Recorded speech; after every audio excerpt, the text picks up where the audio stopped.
first thing that we need to do in our discussion of medical ethics is to define our terms. What is ethics, and why is ethics important? Well, one of the ways to understand what ethics is to go to the etymology of the word itself. Ethics comes from the Greek word ethikos, whose root, ethos, is roughly translated to character. But we find even more if we dig a little bit deeper. The root of ethos is ethe, which in Greek means accustomed place or habit. Well, what do these have to do with each other? Well, if you think about a person's character, or the character of a particular group or society, that person or group's character is formed by what they repeatedly do, by their habits. The Greek philosopher Aristotle says that we are what we repeatedly do. Excellence is not an act, but a habit. Ethics is about who we are, but it's also about who we are becoming.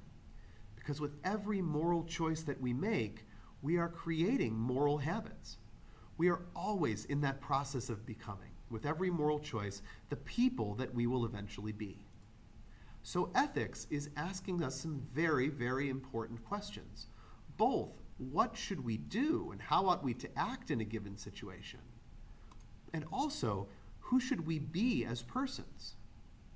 Now think for a second about the first case study. If you lied about scratching another person's car in the parking lot, are you more likely to lie in other areas of your life? Are you a liar? Or is that little white lie harmless? This is a really interesting question. The philosopher Plato had a story about this. It appears in his book about creating a just society called The Republic. Plato has a character named Glaucon tell a story about a shepherd named Gyges that finds a magic ring. This ring allows Gyges to make himself invisible. Now at first, Gyges uses this power for minor things, sneaking into places that he wasn't supposed to be, stealing little things, etc. But eventually, the power of the ring goes to Gyges' head, and he sneaks into the palace, kills the king while he sleeps, and seduces the queen. Now, one of Plato's points with this story is that when power is put into the hands of someone who is willing to take these little unethical steps, that power will ultimately corrupt the person completely.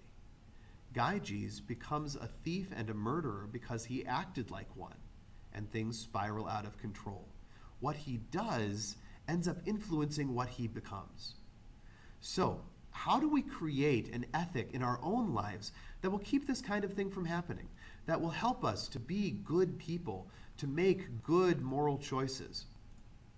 Well, one of the ways that we do this is that we examine a number of things. We have to examine the ultimate goals and purposes of our lives. We have to think about the virtues and the character traits that we need in order to get to these goals. We have to come up with for ourselves a set of moral rules and principles that we want to abide by in our lives. And we also have to think about the circumstances of individual actions and moral choices. These four things are going to be the focuses of this week's videos as we try to determine what is at the foundation of our moral choices. We're going to see a lot of different theories on this, and I hope you enjoy the ride.